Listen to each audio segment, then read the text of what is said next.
Reels वाली बहू।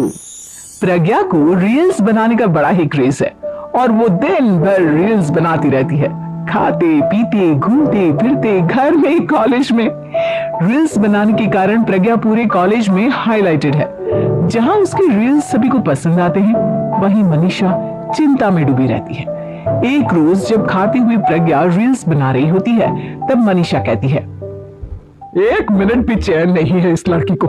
यह नहीं कि खाना तो आराम से खा ले, लेकिन नहीं, अरे थोड़ी देर रील्स नहीं बनाओगी तो आसमान नहीं टूट पड़ेगा। अरे मम्मी, इसी को तो कहते हैं डिटर्मिनेशन। तुम नहीं समझोगी ये सब। भगवान, इस लड़की को सद्बुद्धि दे। जब देखो तब टेढ़ा बाका मुंह बनाती रहती है। मनीषा की बात का प्रज्ञा पर जरा भी असर नहीं होता और वो खाते खाते रील्स बनाती रहती है। दिन बीतने लगते हैं और देखते देखते प्रज्ञा का कॉलेज भी खत्म हो जाता है। आए दिन कोई ना कोई मनीषा को प्रज्ञा की शादी करवाने का सुझाव दे जाता है।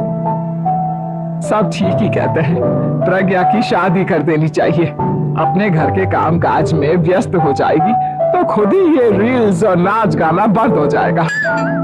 मनीषा और प्रेम प्रज्ञा के लिए एक अच्छा लड़का ढूंढने लगते हैं और तभी विकी का रिश्ता प्रज्ञा के लिए आता है, जिसने प्रज्ञा को उसकी रील्स देखकर पसंद कर लिया था। अगले दिन विकी अपने माता पिता के साथ प्रज्ञा के घर पहुंच जाता है और प्रज्ञा साड़ी पहने हाथों में चाय की ट्रे लिए उनके सामने आती है। जब विकी को पसंद है तो हमें भी बहू पसंद है। बहन जी, आप बारात की तैयारी कीजिए। एक बार लड़का लड़की अकेले में बात कर ले तो अच्छा रहेगा। हाँ हाँ, क्यों नहीं। मनीषा विकी को प्रज्ञा के कमरे में भेजती है, जहां प्रज्ञा पहले से ही रील्स बना रही होती है। तभी विकी कहता है, आ गए आपके साजन जी। हमारे साथ ये रील्स कंप्लीट करती तो और भी अच्छा रहता। अच्छा जी, अब आ ही गए हैं तो बना ही लेती हूँ आपके साथ। दोनों मिलकर रील्स बनाते हैं। जब भी मीट और तुरंत पोस्ट भी कर देते हैं। फिर विकी कहता है, जब आप साड़ी में चाय लेकर आए तब मुझे लगा कि कहीं मैं गलत घर में तो नहीं आ गया। आप सही है।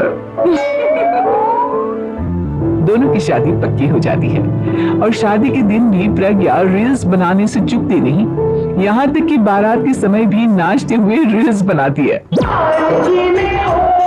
सभी लोग प्रज्ञा की तारीफ की पुल बांध देते हैं और प्रज्ञा नाचती गाती अपने ससुराल चली जाती है। सब कुछ अच्छा चल रहा होता है। प्रज्ञा यहाँ भी दिन भर हर चीज की रील्स बनाती रहती है। लेकिन कुछ दिनों के बाद जब सुनीता कहती है, बहू, ये रील्स के साथ साथ कुछ काम भी कर लिया करो। वैसे तुझे और क्या क्या बनाना आता है? मम्मी जी, वैसे तो सब कहते हैं कि मैं सब कुछ अच्छा बनाती हूँ, लेकिन मुझे लगता है कि मैं मैगी अच्छा बना लेती हूँ। हाँ, कॉफी भी अच्छा बना लेती हूँ और मुंह तो सबसे अच्छा बना लेती हूँ। है? अच्छा अच्छा। सुनीता अपना माथा पकड़ लेती है और कहती है, बहू, कुछ खाना बनाना भी सीख लेती। मम्मी जी, मैं लंबी प्लानिंग कर रही हूँ। जल्दी ही मैं इतनी फेमस हो जाऊंगी कि मुझे पैसे मिलने लगेंगे। हम दोनों सास बहू राज करेंगे, राज। नौकर काम करेंगे और लोगों की तो लाइन लगेगी हमसे मिलने के लिए। तेरा दिमाग खराब हो गया है क्या बहू? हंसी मजाक तक ठीक है, लेकिन इस तरह घर नहीं चलते। जितना जल्दी हो इस घर के तौर तरीकों को सीख लो। प्रज्ञा मुंह घुमाकर चली जाती है और तुरंत उसी वक्त एक रील बनाती है। एक सुनीता का गुस्सा 7वें आसमान पर चला जाता है और विकी के घर आती ही सुनीता उसे सब कुछ बताती है। विकी भी अब प्रज्ञा की इन हरकतों से परेशान हो जाता है। तुम टेंशन मत लो मम्मा, मैं देख लूंगा। विकी कमरे में जाता है तो देखता है कि प्रज्ञा रील्स बना रही है। विकी बड़े ही प्यार से प्रज्ञा से कहता है, प्रज्ञा, इन सब के लिए मैं तुम्हें मना नहीं कर रहा हूँ, लेकिन फिर भी हर वक्त तो ये अच्छा नहीं लगता ना। समझने की कोशिश करो, मुझे भी तुम्हारा थोड़ा वक्त चाहिए। मैं जब ऑफिस से आता हूँ तुम मुझे समय देने की जगह इसी में लगे रहते। तुम ज्यादा ही सोच रहे हो। तुम भी मेरे साथ रील्स बनाओ ना, तुम्हें भी बहुत अच्छा लगेगा। तुम्हें इज्जत से कोई बात समझ में नहीं आती क्या? दिमाग खराब हो गया है तुम्हारा इस चकाचौंध से।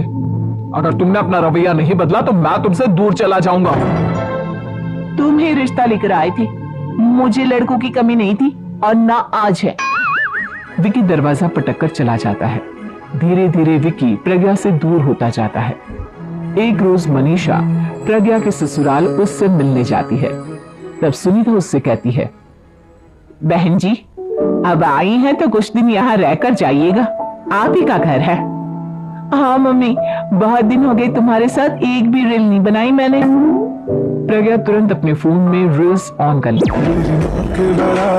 ये सब मुझसे नहीं होता। तेरा ये भूत अभी तक नहीं उतरा क्या? बहन जी आप कुछ कहती नहीं क्या इसे? जब आप ही कुछ नहीं कर पाई तब मैं कर ही क्या सकती हूँ, सास तो वैसी ही बदनाम है।